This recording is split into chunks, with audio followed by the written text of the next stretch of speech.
recent advances, oblique principles on proximal tibia fractures. As we are all aware, it's important that you get the articular alignment right the first time. Whatever you do, there can't be a significant articular step of oblique condylar widening.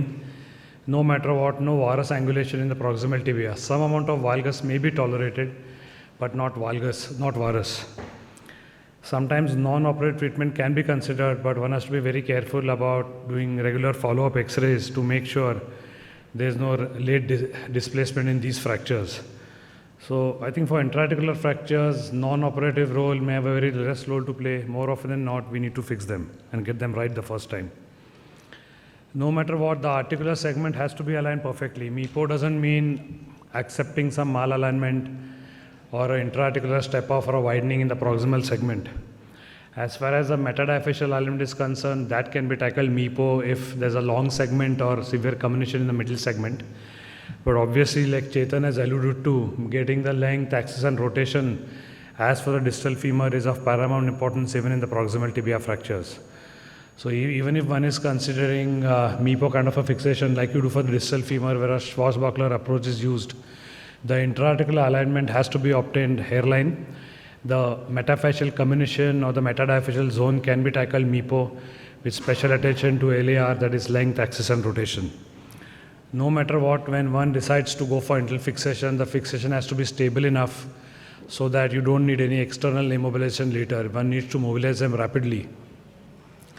The basic principle here being that if, let's assume that the fixation you get is not so adequate and you're worried about mobilizing and you immobilize them, they tend to get stiff. And then when after 4 to 6 weeks you try to mobilize, all the stress forces which one is trying to mobilize will not happen at the knee joint but will happen at the fracture.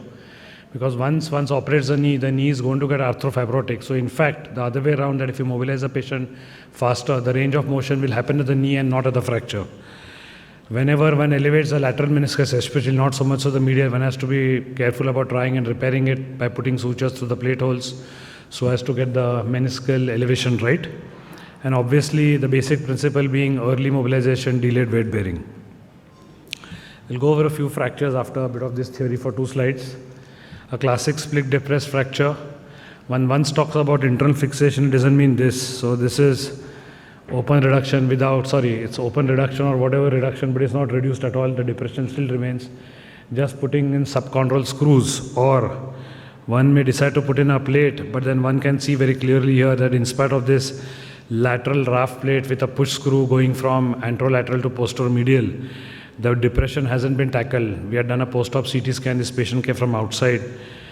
So this is what. So one can see that in spite of putting a plate, the condylar widening has not been tackled, and so also the posterolateral intra-articular depression has not been tackled. So just putting the plate again serves no purpose, either by elevating the meniscus, watching the intra-articular depressed segment, which I think in my hands in the middle of the anterior segment can be visualized very clearly by elevating the meniscus, but in some fractures which are mainly in the posterior segment, it's very difficult to visualize them, where one have to go totally under or partly under II control to try and get the elevation right, which I'll show in a few slides.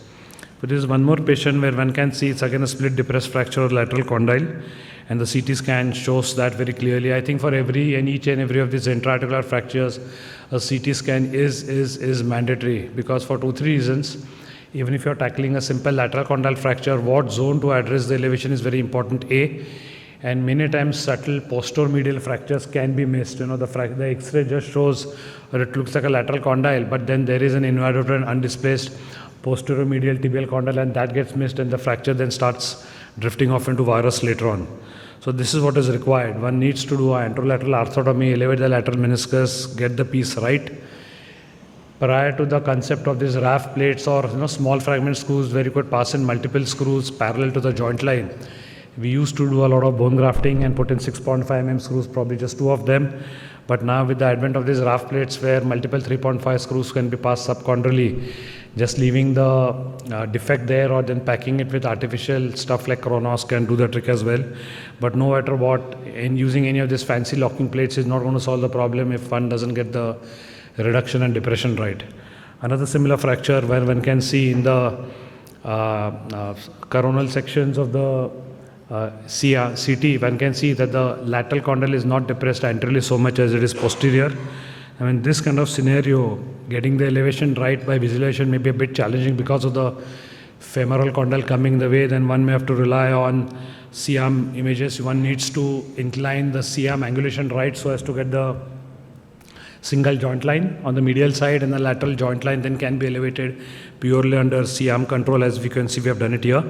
And then fill up the void with Chronos kind of material, beta TCP, and then put a plate on. Plate is absolutely mandatory with proper subchondral screws. A variable angle plate, if there, is very beneficial, because sometimes these plates are, though anatomic, they cannot match the contour of each and every patient. So positioning the plate right is very, very important. And I think the newer VLCPs play a very important role, because one can go really subchondral with those screws. Coming to medial condyle fractures, this is just not done. Just putting a screw from lateral to medial without buttressing the medial condyle of the tibia serves no purpose. So this is another one of the fractures where one would tend to pass them off just an undisplaced proximal tibia or a medial condyle fracture. Do a CT. And here you can see that this fracture is just begging to be fixed, simply because if you try to conserve them, these fractures, because of the forces across the knee joint, will tend to drift off into varus and late depression, and then fixing them late. One can see that the hinge is broken. It's like an insufficiency fracture.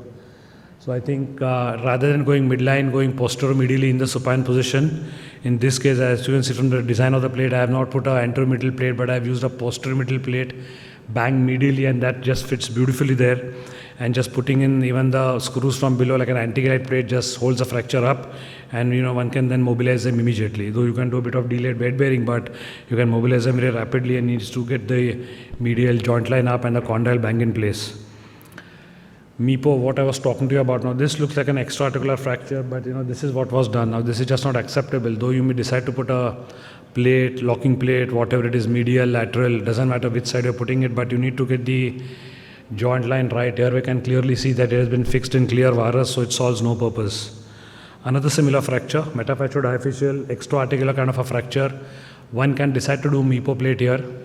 The reason I've opted to put a lateral VLCP is simply because I think the VLCP is much stronger than the standard locking plates. The medial 3.5 plates alone, I think, are a bit inadequate for a metadiaphyseal fractures.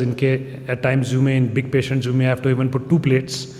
You can do both MIPO, but I think just a single 3.5 standard LCP may be a bit inadequate for these kind of fractures if you want to mobilize them. So I went in for the lateral side plate, though my first preference is a medial side plate, because most of these fractures tend to displace off into varus rather than valgus. But I thought the VLCP, being in SS, was much stronger than the standard titanium plates. But as you can see, we have got the alignment right, and the alignment is perfect rather, and the fracture went on to unite uneventfully. So putting in all the locking plates that you want, if one fails to get the reduction right, is not really going to solve any problem. So that is why a similar fracture, subluxation, oblique fracture, dislocation, one has to be very careful. Do a CT scan, plan your reduction right. Here, as you can see, what we have opted to do is a double incision. First, we did go laterally. The meniscus many times is incarcerated, so one has to do anterolateral arthrotomy, get the reduction right, and go a bit of jigsaw, sometimes from medial to lateral. So when I did a dual incision here, as can be seen in the post-op X-ray, the medial plate is bang medially, and the lateral plate is where it's supposed to be, but doing a single midline incision here cannot really get the medial plate bang medially. It's more anteromedially than medially. So we did a double incision, got the elevation right. One can see we have packed it with Chronos laterally, but getting the dislocation oblique subluxation right the first time is very important. Do not leave it unreduced. Many times the meniscus is incarcerated. One needs to get the meniscus out, fix it, double plate, and then that's the range of motion one can expect at the end of 3 months. Is almost near full. I'll just talk a bit about posterior medial fractures. I think I've talked about this before every year almost. Just putting the posterior medial plate without reducing the posterior medial condyle serves no purpose.